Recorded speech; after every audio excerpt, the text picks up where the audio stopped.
Hashtag no music, no intro. Week 17 Saints Block Party podcast brought to you by BetterHelp.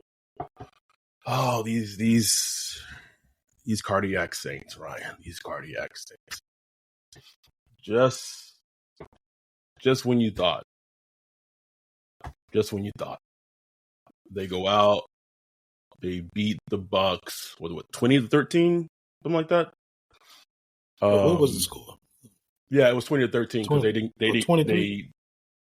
no, it was 2013, I think, because they didn't get that 2-point conversion because Boston Depot intercepted it.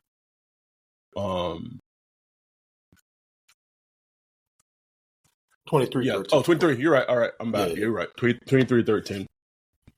They have some pulse in terms of the playoff race to either win the NFC South or to get into the playoffs as a wild card team. So for them to win the NFC South, they have to beat the Falcons next week, and the Bucs would have to lose to the Carolina Panthers. Or the other way for them to make the playoffs is that they have to beat the Falcons, and then the Packers have to lose, and then there's one more team. Is it the Rams? No, not the Rams. Seahawks. There you go. Seahawks would have to lose to the Cardinals. That's it. That's the only two ways. That's it. Which is not like it's not crazy scenarios, but it's not. But it just kind of goes to show. You know what? I'm not going to start negative on this podcast. I want to give credit where credit is due. I think we and probably majority of the fan base thought going into the game yesterday. Oh, by the way, Happy New Year's, everyone. Happy 2024. Oh, yeah. Big shout out to everyone who subscribed recently to our YouTube. Like and subscribe. If you're watching this on YouTube, we finally hit 1,000 subscriptions, subscribers, which is great. 2023 was such a insane year for the podcast. We went through a rebrand. Which was scary. We have a website. Shout out to our dude John. And just completely went, I guess, for all intents and purposes, full steam ahead into making this ours. Not that it wasn't ours before, but expanding on what we had already created. So I remember we talked earlier last year, like let's push this thing. Like you was like, let's take this thing and run with it. You know what I'm saying? We got a little momentum. Let's put some effort into it. And we did this year, and, it paid off, Paid off. You saw that with the meetups. You saw that with the, with the increase in downloads. I remember, 1,000. I know some people were like, 1,000 subscribers, big deal. Like, that seemed insurmountable to me, like, at a certain point. I was like, bro, we was getting like 2 subscribers a month. I'm like, man, how do I even get 1,000? We reached that milestone. So props to just much love to everybody, all our supporters, patrons, non-patrons, people that just listen, people that retweet, repost, interact with us. Much love to all of y'all. All of it. All of it. Because last year, 2023, the leaps that we took, we wouldn't have been able to without all the support, all the people who listen to us, who watch us. We got our first actual sponsors by non-local sponsors last year. There's a lot of things that happened last year that was crazy. And so our goal for 2024 is to continue to just build upon that and just go higher and higher. And regardless of how the Saints are doing, and obviously it looks like Dennis Allen for sure is going to be back and show with Derek Carr. And it's a different world, right? In terms of bro, I could just imagine the growth we take off. If DA got fired and they went out and did something crazy in the draft, trade up for a quarterback, bro. Oh, but we here regardless. Regardless. So getting back to the game, it was a game that for the most part we feel like the Saints were not going to win, and that first drive, all the reports came out DA was going to come back from NFL Network and Derek Carr's going to come back and the OC. It literally went word for word exactly how we've been predicting these last couple of weeks, like verbatim, right? Pete Carmichael's likely not going to be retained, and Pete Carmichael's probably ecstatic about that. And they came out on offense and had their best offensive drive of the season. Period. I think it was their first time scoring a touchdown on their first drive. Wow. It's crazy. Which is crazy. And you considering like the stakes of what was on the line, the opponent, they had, the opponent, like I don't want to make the Bucs seem to be like, but the Bucs put it on the Saints earlier this season. Yeah. And for them to do that, Pete Carmichael had it was like a 14 play drives and took out 14 plus play drive, took out like 8 minutes of the clock. It was like that. That's what we've been wanting to see all season, or at least some variation of it. Some variation of it. Derek Carr absolutely had his best game as a Saint on Sunday. Absolutely. For the most part, all of his passes were on the money. They were accurate. He had that dumb scramble where he's due for one of those at least once a game. But at least first half wise, because then DA kind of pulled like the pedal, whatever. But at least first half wise, that was as good as a performance. And it sounds crazy because they only scored 23 points, which is kind of wild. But like, I'm not trying to get lost into that. I'm just saying what we've seen this season. Right. And Juwan Johnson looked like the Juwan Johnson we all thought that we were gonna see coming into the season. Yeah.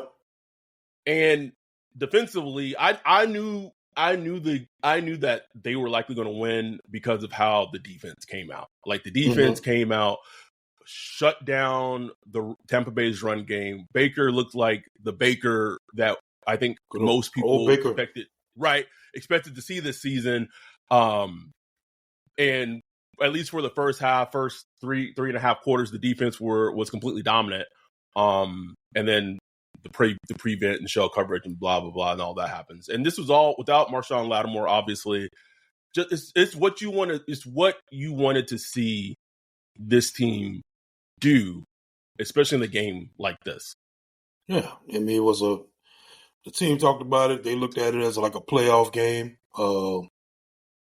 DeMario talked about after the game, like he said to his team, "Enough is enough.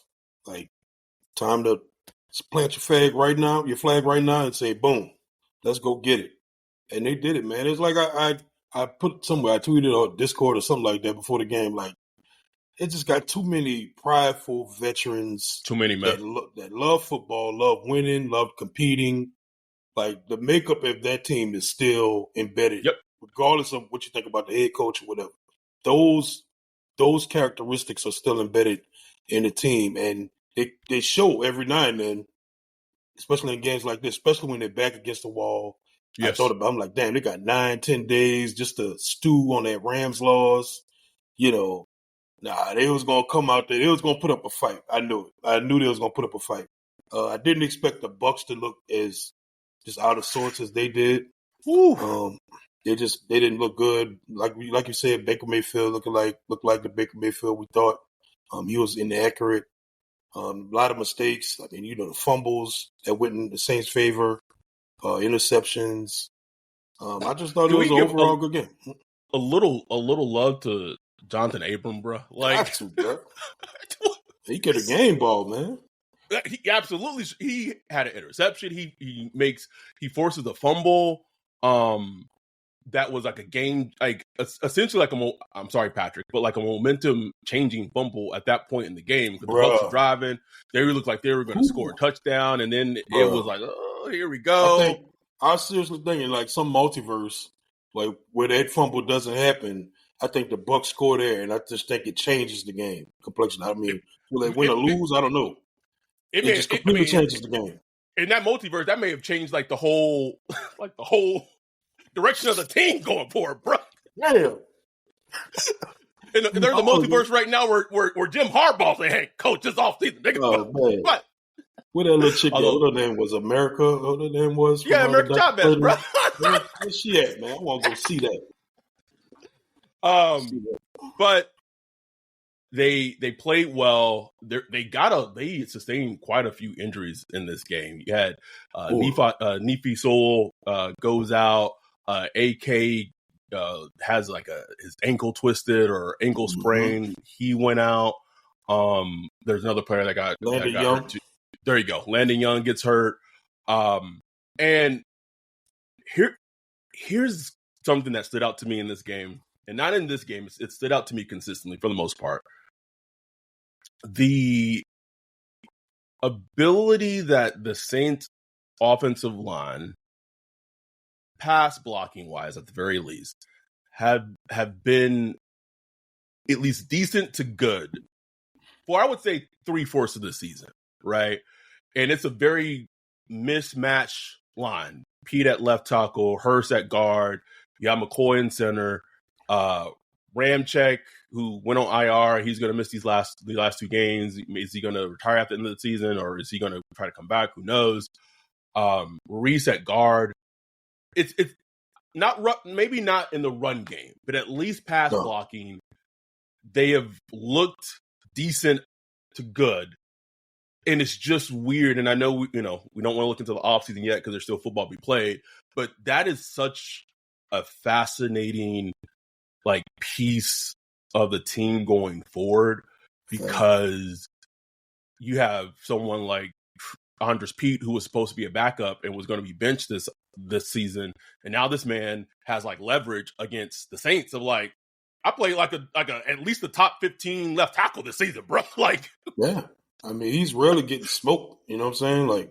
Rarely, bro. Played solid left tackle football, man, and they need it. They don't have enough tackle right now. Trevor Penning it's just not a factor to me. The Saints are telling you.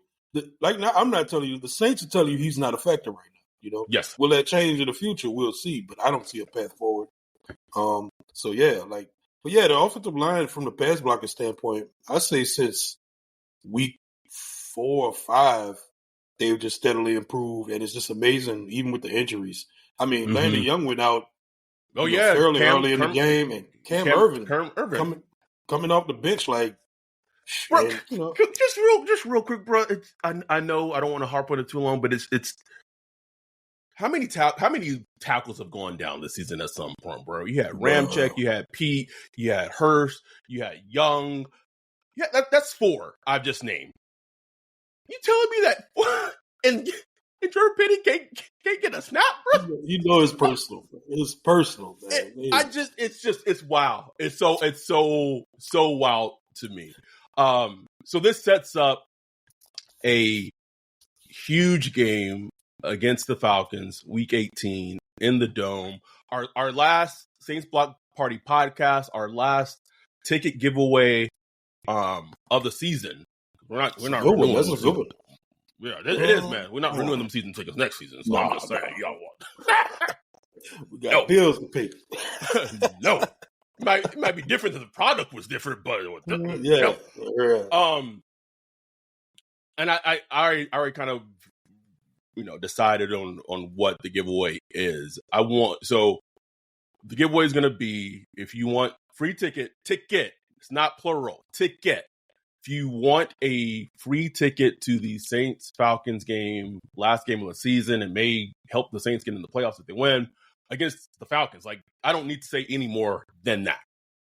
Either quote, retweet, Instagram, YouTube, whatever, either this recap episode against the Bucs or our preview episode against the Falcons that we're going to do this week, and let Ryan and I know what was your favorite Saints Block Party podcast moment of 2023 and why, and just show us proof, or if I'm assuming we would see it. If not, you can just DM us what you sent, and there you go. You're in the raffle. That's it. Simple. No more than that. Yes. And please,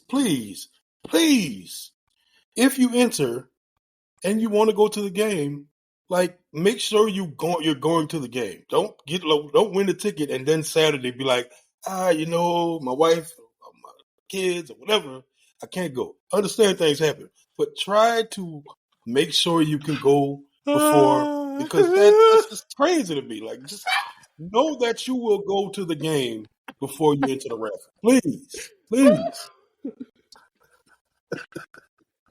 Been burning this man up all season. Burning me up, man. Come on now. I want to go back to the defense and kind of give them some more love. The defense, I felt like that was probably one of the better defensive line efforts we've seen from them. And in hindsight, maybe we took too much into the defensive line performance against the Giants because the Giants' offensive line was just completely dog shit. But like Cam looked a little fresher, looked a little spicier. Breece, like say what you want, and I can say a lot about their recent draft selections. Breece is a player, and he's only going to get better. Oh, I can't wait. I can't wait till, I don't know what they thought of as a Ty Grantham or whatever, but man, get a good D-line coach in there, bro. Like, the focus should be like getting Breece going, bro, because I think he could be like a real, like a Pro Bowl defensive tackle. Which, I mean, have you ever had 96? Like him in 96 are really the future of the defensive line. They really are, man. But yeah, I thought they did a good job of stopping the run early. Excellent. I think that changed the game for them because in the first game we faced against the Bucs, like Shy Wright was running all on them. So I think that was the key. They put Big in a lot of third and long situations. And look, man, offensively, I thought Pete's game plan was outstanding. I thought because the Bucs like to take away the deep shots and the deep, the deep wide receivers, Chris Olave and all of them, and he had Jawan Johnson cooking. There was a lot of passes over the middle, a lot of crossers and stuff like that. What we've been asking for all season, bro. Like it's just been missing, season, man. Just been missing, bro. So I mean, I just loved seeing that. I thought that was just like the key. I mean, got Taysom Hill got a big catch. Look, Derek Carr. I will always give props from this dude. Derek Carr played a very good, solid game, man. Made some good throws. Deep pass to Taysom Hill was beautiful. A dime. Who else caught a touchdown? Was it Jawan?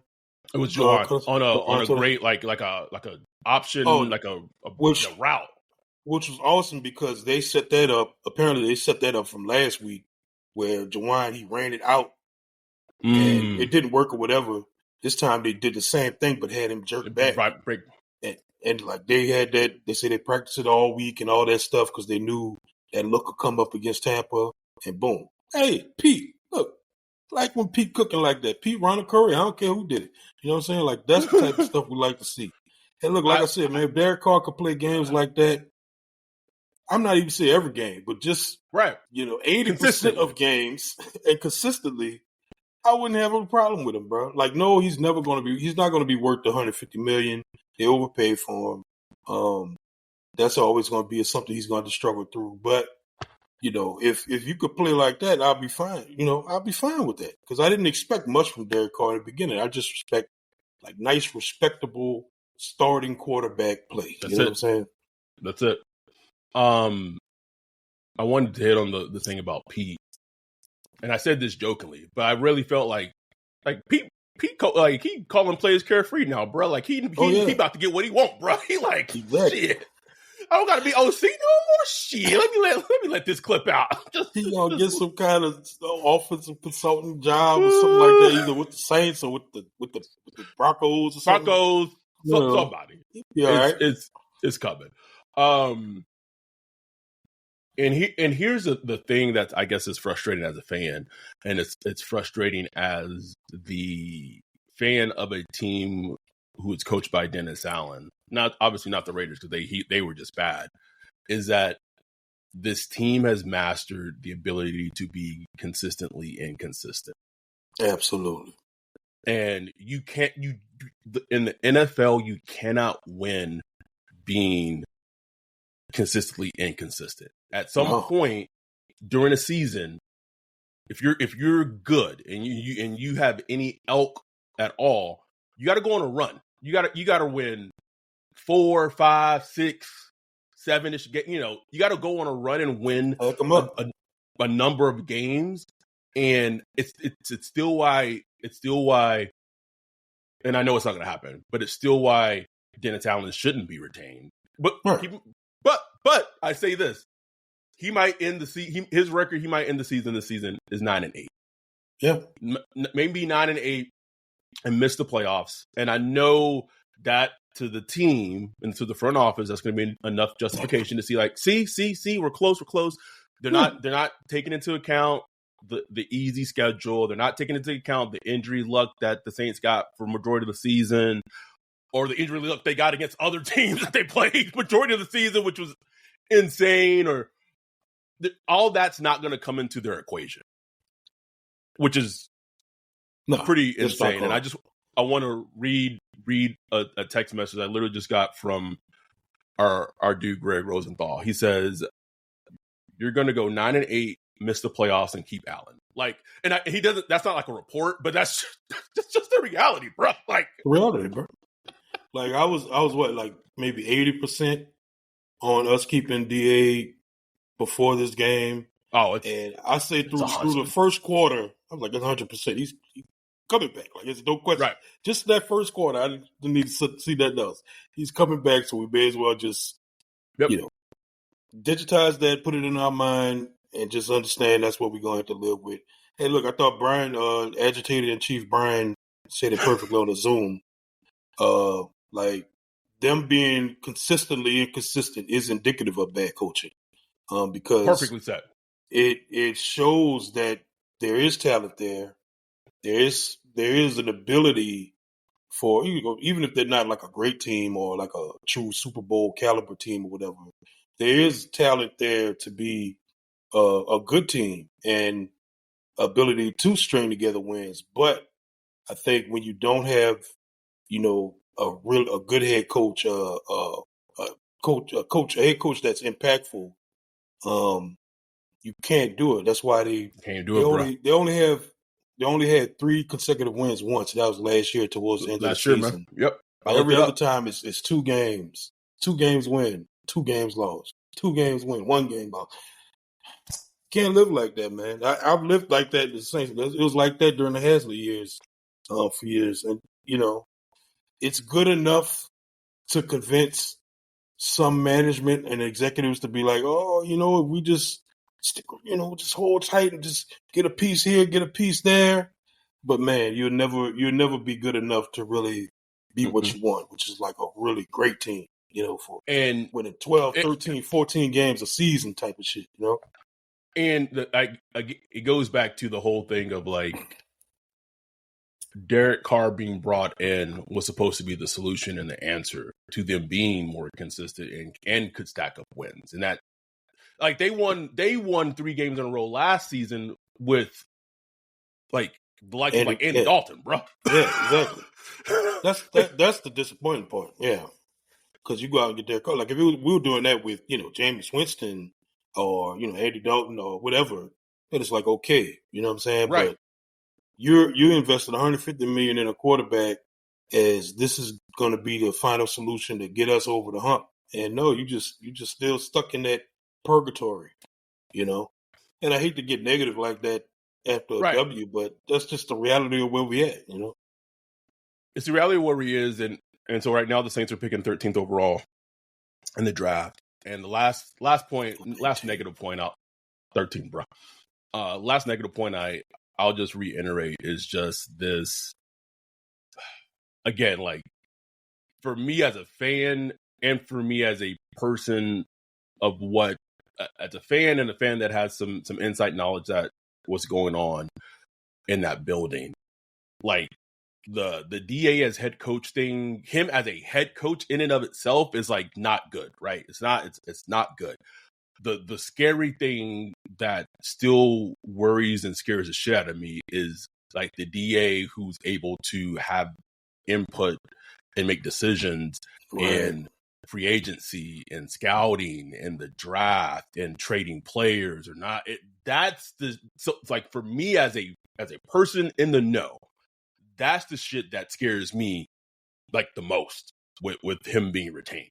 Wins and losses, yes, but those things are the things I'm just like, there could be some moves that could be made that would just like throw people like insane. And so, but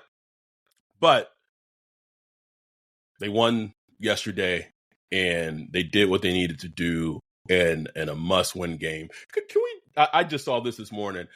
What is Tristan Wirfs talking about? The bullshit. He's like upset of like Tyron's late hit on Baker, which it wasn't fucking a late hit at all.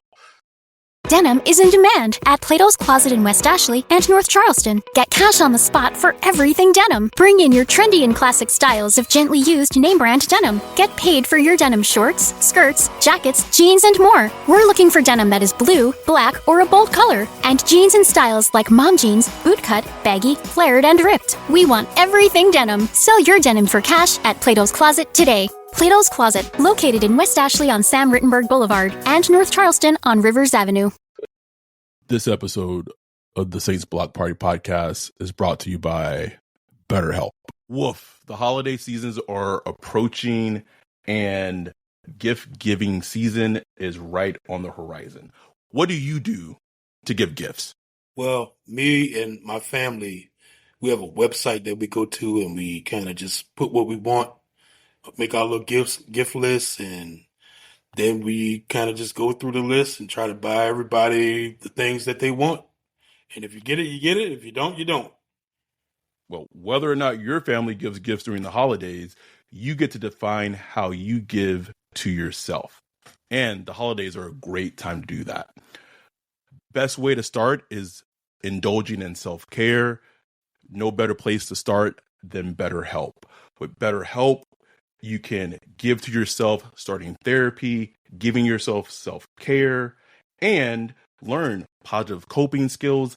It's simple, it's convenient, you get matched with a licensed therapist, and you can switch therapists anytime at no additional charge. In the season of giving, give yourself what you need with BetterHelp.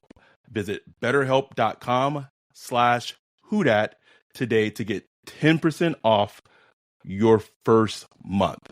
Again, that's BetterHelp, HELP.com/whodat.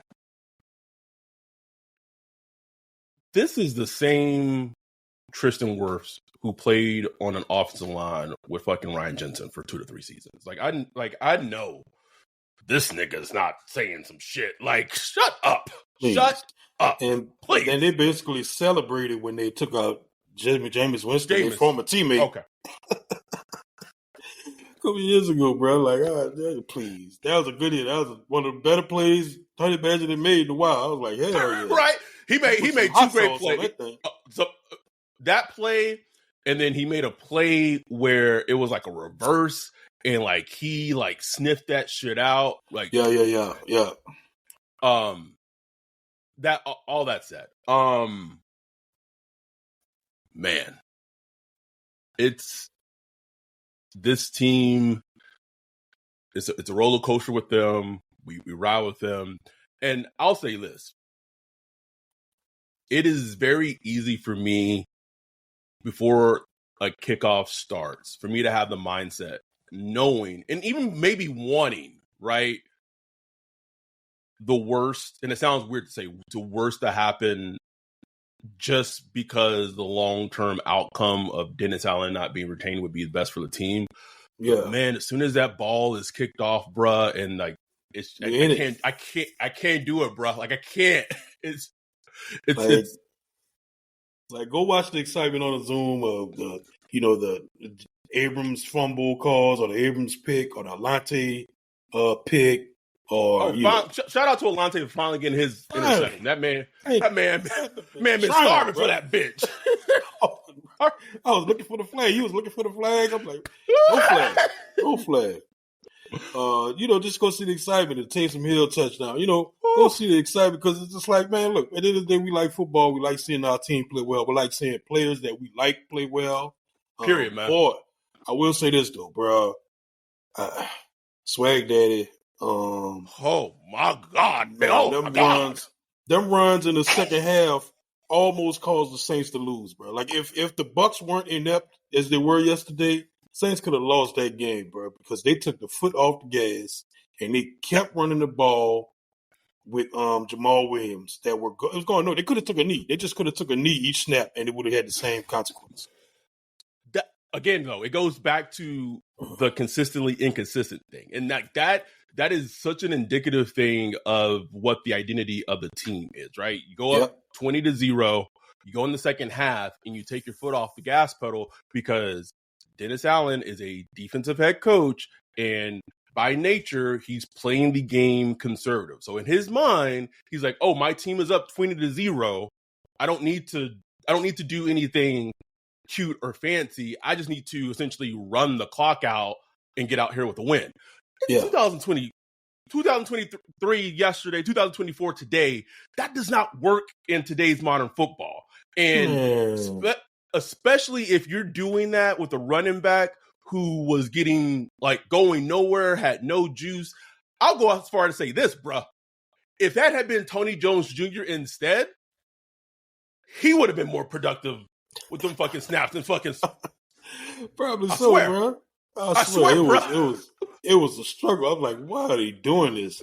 And look, I mean, then you flip red zone and Lamar just giving it to the Dolphins. You know what I'm saying? Third quarter, fourth quarter, they putting them points up. But look, I'm not gonna complain about that because they got to win, and they did what they had to do to win. You know what I'm saying? But I'm just saying, they were fortunate in some situations. You know, but here where we'll preview the Falcons game because Falcons lost to the Bears yesterday. They looked just downtrodden, bro.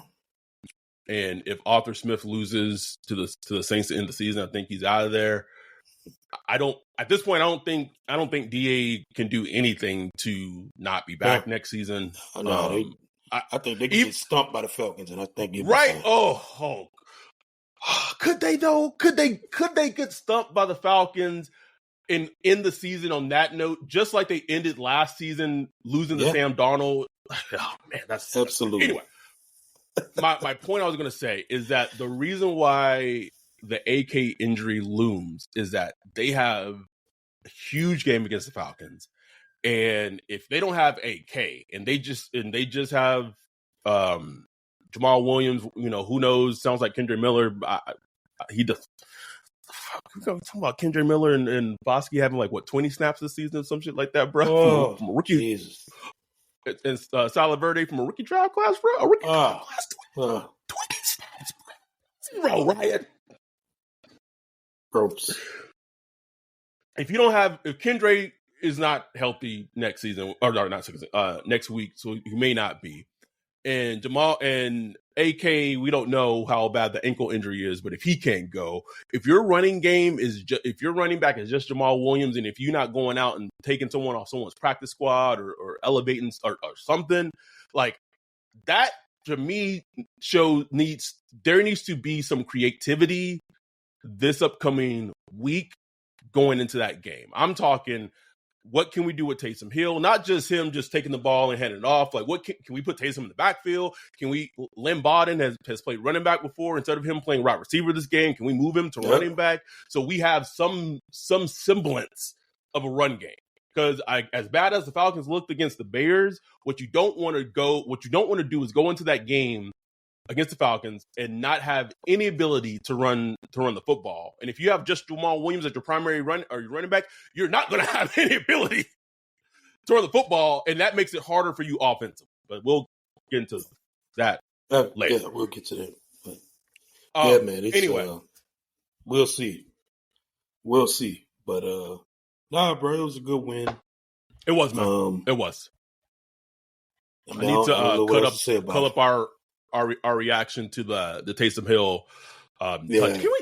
I know you brought it up. Taysom, bro. I know you brought it up, bro. But can we just he's so insanely underrated for how great he is as a football player. Real, man, it's unbelievable. It makes no sense. It makes no sense. If you're a fan of football and you have watched football over the years, what he's able to do is he's 101, bro. He's literally 1 of 1, and I just want to enjoy him, bro. Pause. or press play, as Eric would say, and just enjoying while there's still time. Because he's like in his 30s, which is crazy because he doesn't look like a 30-year-old. Right? It doesn't seem that way. But he's still an athletic freak, and for him to do what he's doing for the Saints and what he does, we just don't take him for granted, man. Just don't take him for granted at all. No, one of my favorite players, man. Absolutely. Anyway, Happy New Year's to all of y'all. Again, from the bottom of my hearts, for sure. Like, thank y'all for all the support last year in 2023. Only got bigger goals, bigger things to achieve 2024.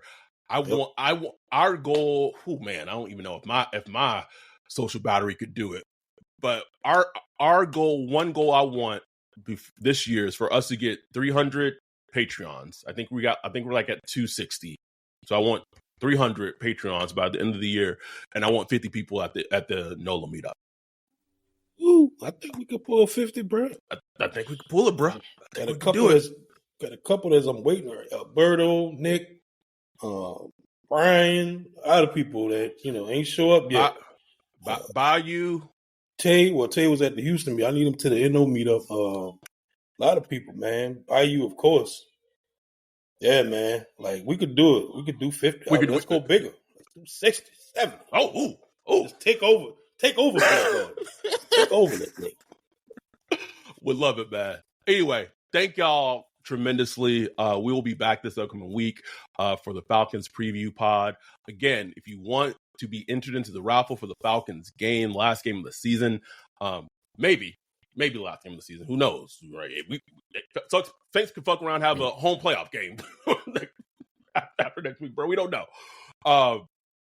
But retweet Instagram, social media, whatever, of your favorite 2023 Saints Block Party podcast moment and why.